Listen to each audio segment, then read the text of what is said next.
जाएगी।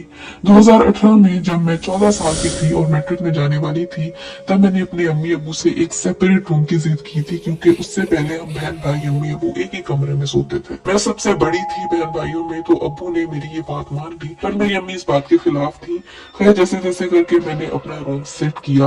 मैंने घर के सबसे पिछले वाला रूम चूज किया। न जाने क्यों मुझे उस रूम से एक अलग ही अटैचमेंट महसूस होती थी। वो कमरा अक्सर तेज गर्मियों में भी ठंडा होता था।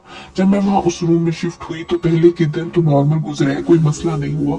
लेकिन जैसे जैसे दिन गुजरते गए मेरी तबीयत में चेंजेस आना शुरू हो गए थे।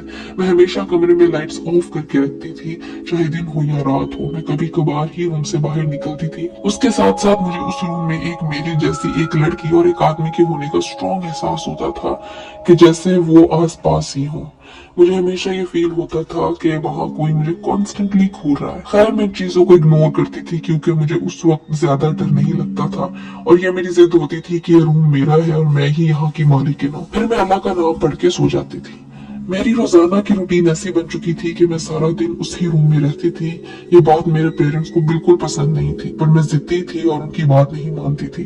मेरे ऊपर जैसे किसी ने माइंड कंट्रोल कर दिया। जैसे दिन गुजरते गए मैं जो महसूस करती थी वो पैरानॉर्मल एक्टिविटीज में बदलना शुरू हो गया था।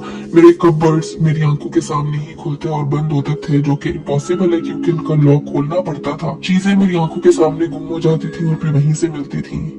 हैवी शो पीसेस अपने आप नीचे गिर जाते थे। ये सब होने के बावजूद मैं अपनी जिद पर अड़ी रही। मैं जब सोने जाती तो मेरा बेड नीचे से ऐसे हो जाता था कि मानो जैसे उसके ऊपर कोई बैठा हुआ हो। कभी कभार मुझे ऐसा महसूस होता था कि जैसे कोई मेरे बालों में हाथ डाल रहा है या मुझे टच कर रहा है। मुझे स्लीप पैरालिसिस होते थे और कभी एक लड़की जो मेरे ही जैसी, जो मेरे रूम के बीच में खड़े होकर मुझे घूर रही होती, मुझे रोज डराने ख्वाब आते थे। मेरी मेंटल हेल्थ बर्बाद हो चुकी थी। मैं शदीद डिप्रेशन का शिकार हो गई थी और मेरी फिजिकल हेल्थ भी ठीक नहीं थी। मेरे दिमाग में सुसाइडल थॉट्स आते थे। ऐसा लगता था जैसे कोई रात को मेरे कानों में सरगोशी कर रहा हो और मेरे जहन में ये चीजें डाल रहा हो।